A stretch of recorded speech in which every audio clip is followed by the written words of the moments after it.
Hello friends, இன்றைக்கி நம்ம என்ன பார்க்க போகிறோம்னா அவியல். அதுக்கு ஃபர்ஸ்ட் ஒரு குக்கரில் 2 ஸ்பூன் எண்ணெய் விட்டுட்டு கத்திரிக்காய், முருங்கைக்காய், கேரட், பீன்ஸ் இந்த மாதிரி காயெல்லாம் ஆட் பண்ணிவிட்டு தேவையான அளவுக்கு உப்பு அண்ட் மஞ்சத்தூள் ஆட் பண்ணிவிட்டு ஒரு டம்ளர் தண்ணி விட்டுட்டு நல்லா மிக்ஸ் பண்ணிவிட்டு குக்கரை மூடிட்டு விசில் போட்டுருங்க.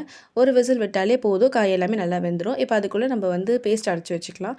ஒரு 4 சின்ன வெங்காயம் அண்ட் தேங்காய் நான் 1/2 கப் எடுத்திருக்கேன். அது கூடயே ஒரு ஸ்பூன் சீரகம் அண்ட் காரத்துக்கு ஏற்ப பச்சை மிளகா அண்ட் உப்பு தேவையான அளவுக்கு. இது இந்த அளவுக்கு நல்லா அரைச்சிக்கோங்க. உங்களுக்கு வேணும்னா தண்ணி விடாமல் கெட்டியாக அரைச்சிக்கோங்க. இப்போ பார்த்தீங்கன்னா நம்ம காய் எல்லாமே வெந்துடுச்சு.